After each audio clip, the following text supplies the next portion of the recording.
Hello, ladies and gentlemen. So I'm actually looking through Spectacular Spider-Man. I was actually going to make some good videos about this, but this one's just one I just can't wait. We're going to talk about episode 3, which I didn't actually get the byline on it. But anyways, episode 3 of Spectacular Spider-Man. One thing I truly actually dislike was the fact of he got the, let's say, endorsement to work with the Connors, and then by episode 3, at the end of episode 3, he lost it. I'm actually kind of upset by this. I was upset by it at the time, which is kind of funny. It's like, wow, 10 years ago.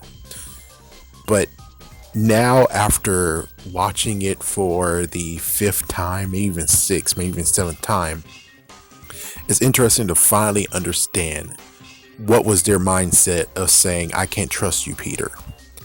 So for the most part, we've always been watching it and saying Spider-Man, Spider-Man, Spider-Man, and Peter Parker has to leave. The thing is that we never, well, at least for me, I never actually came in account of the story that they got for Peter. So here is the story for Peter that we actually got, that, well, at least I finally figured out when it comes to this. So for their thought, what happened with Peter is that Peter said, I have to leave, Aunt May will worry, so he ran away scared. But then it turns out that he actually went to the zoo and took pictures of Spider-Man and the lizard. That is what they believe.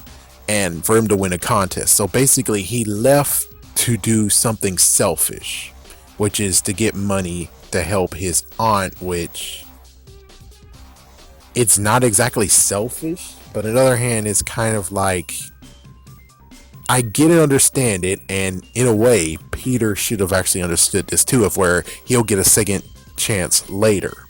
He'll get a second chance at this later. Right now, it's really important to cure Connors.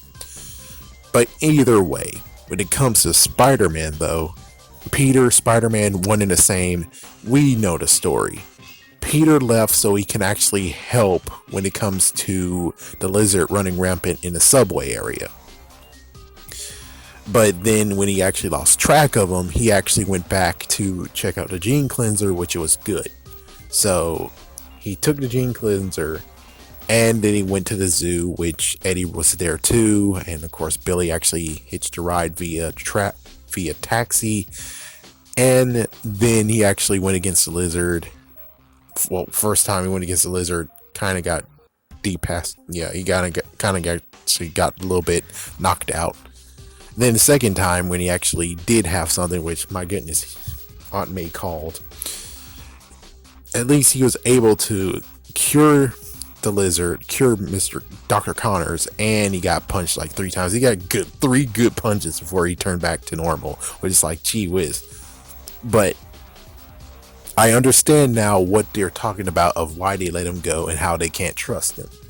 But you have to understand that, I mean, I understand what they're talking about, and they don't know that Peter's Spider-Man. I get that.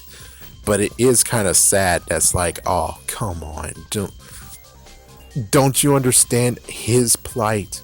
This is not paying money. He needs to help his aunt. It wasn't because of some mere contest. He actually is giving the money to Aunt May to pay the bills.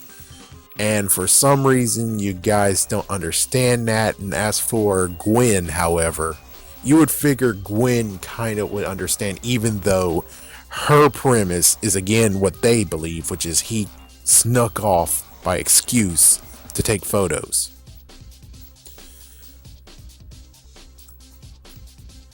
Yeah, that kind of doesn't make sense though. It's like, how did he know that Spider-Man will be there? And yeah, it's kind of like, I don't know. I do have to admit, one thing that's kind of messed up is that when it comes to Eddie, it would have been great if Eddie, when he got the symbiote, but of course, no, the symbiote actually blocks some facts out of the mind. So since Eddie knows Peter's Spider-Man, that means that when it came to Connors, now since he has the pieces together, and he knows mostly everything that Peter was thinking, that means that he kind of should actually give him leeway. But of course, he hates Spider-Man and Peter Parker, but yet If he didn't, that means that he would actually have a good reason to say, no, no, no, he didn't do this out of selfishness. He did it for other reasons. We should allow him to come back to the lab. But of course, that didn't happen until the season 2.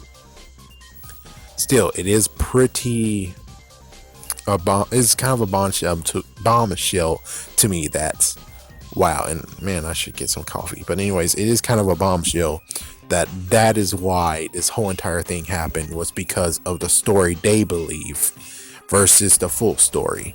But of course, I do have to admit though, Peter should have actually not have done this. He should have chose a second time when he could actually take a photo versus taking a photo when it came to the lizard. Anyways, I'm gonna get out. What do you guys think about this? Did you know about this? Did you actually figure it out yourself? I bet chances are there's many of you who are like, of course, duh. Why didn't you figure that out sooner? Anyways, peace.